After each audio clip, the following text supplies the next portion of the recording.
Yet, she defies me. Speak to me, Elohim. These are the words of your king. Makeda, bring forth our son. Set him upon the throne that is his own by blood. He shall rule by the sword, as my father David. Do this, and your treason will be forgiven. Do this, or be haunted by God and man alike.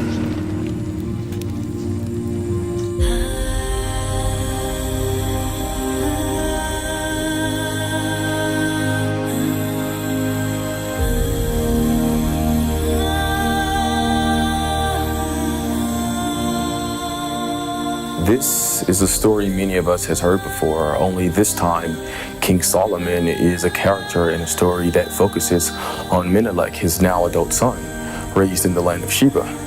The grandson of one of the greatest warrior kings in the long history of Judaism is lost to a land where there are no kings, no armies, no religion, and no currency at all.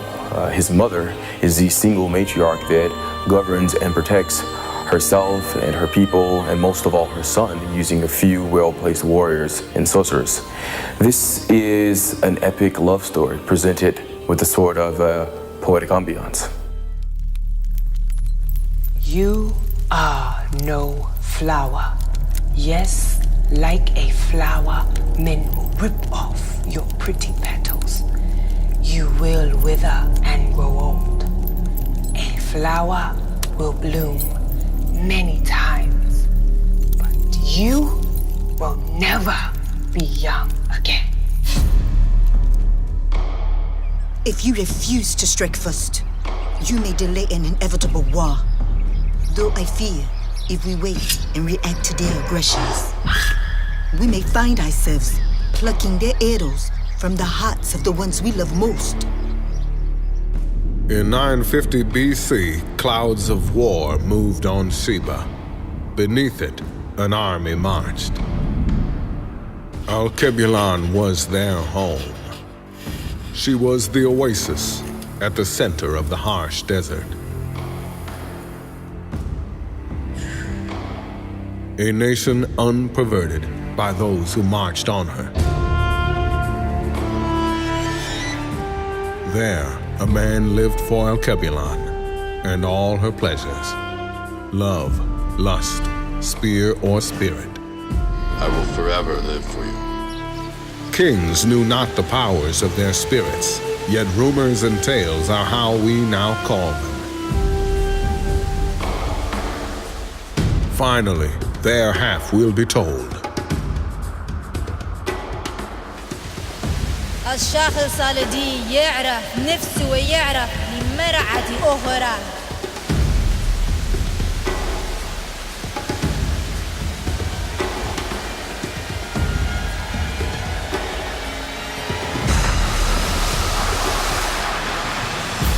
Angel of the monsoon, show them the harvest of the sands and the winds.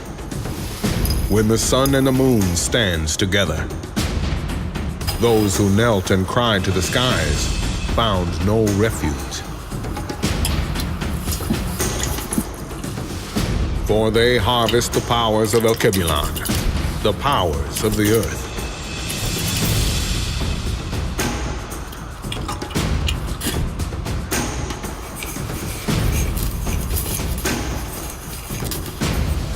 Give them the storming sands.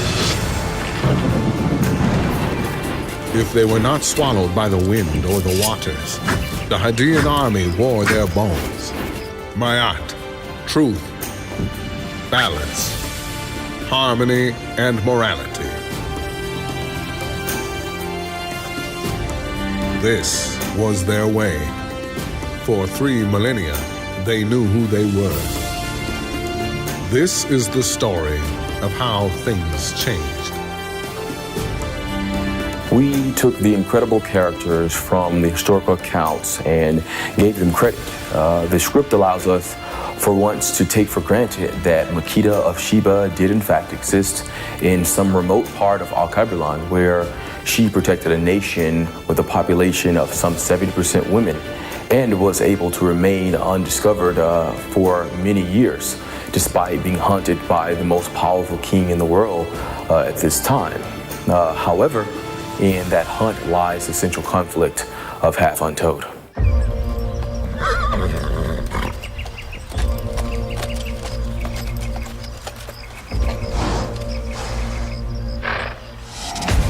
My name is Jeroboam. I am sent by the great King Solomon to return his son, born of Makeda, the Queen of Sheba.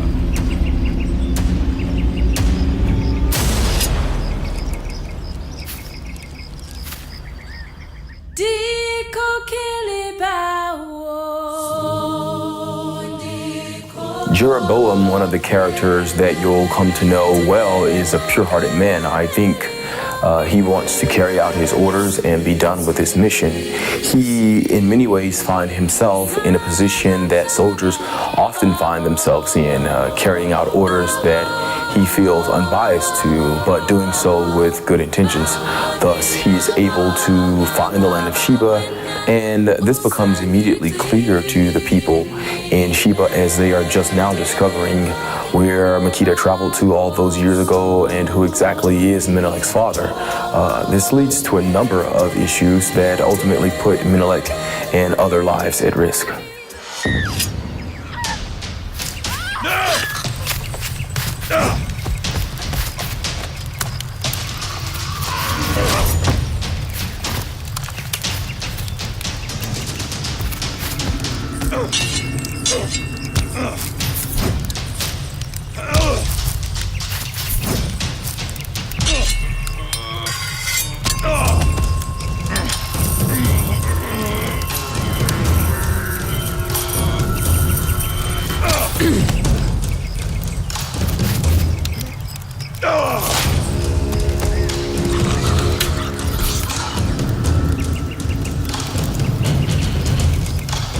In Conflict is where we discover the king in Menelek. He was never a big thinker like his father or a schemer like his mother.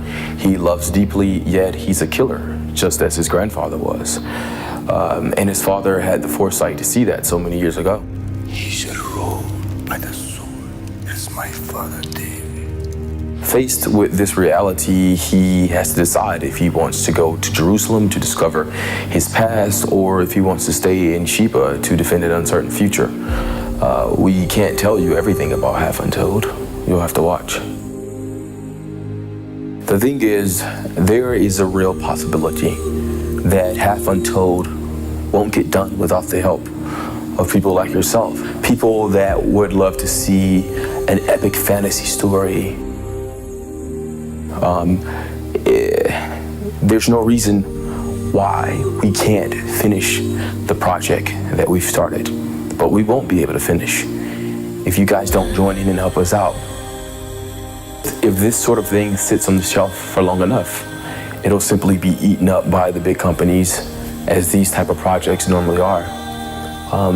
The characters will be changed, the location will be changed, and then you'll see it and you'll say, that looks familiar. This is the sort of project that will inspire imagination amongst all people. We're seeking the funds to continue. Help us shoot 3 additional episodes. We believe with those episodes, we'll gain the popularity and the funding to shoot the entire season. Let's start now.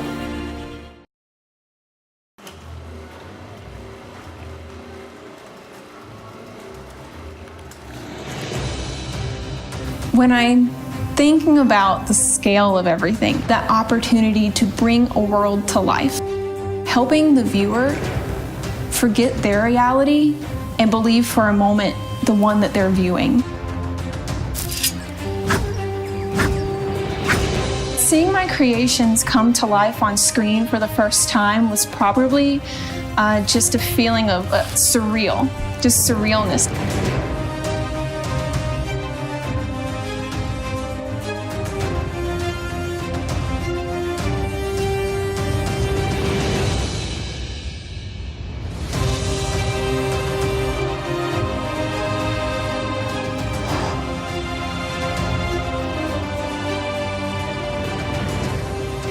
It was really hot at the location, so a lot of things on the actors needed a lot of adjusting and a lot of fixing throughout the whole filming. But honestly, that's also what made it exciting. This wardrobe right here is something else, first of all. Let me just say that.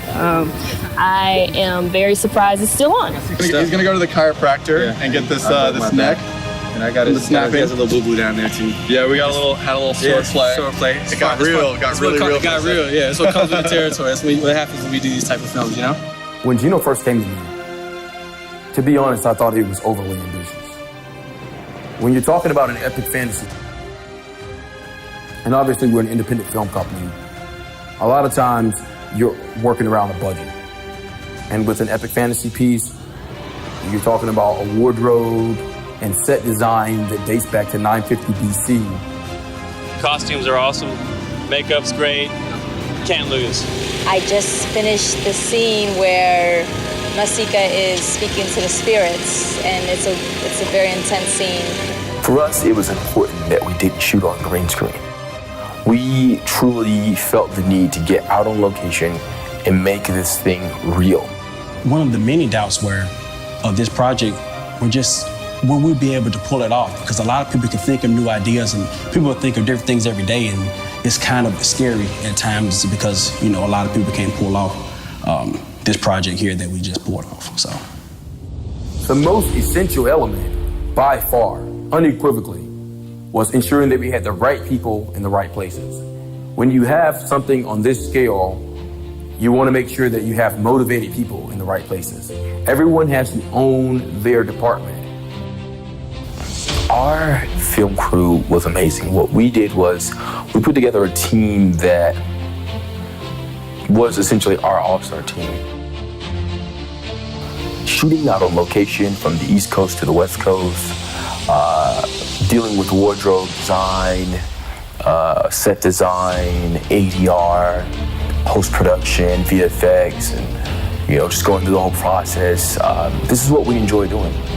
And we look forward to bringing this product to our viewers for some time to come. We were able to complete this project on a microscopic budget. But with their help, we'll be able to complete the entire series and then possibly move to network. Share this video. Share the hashtag. Thanks for your help.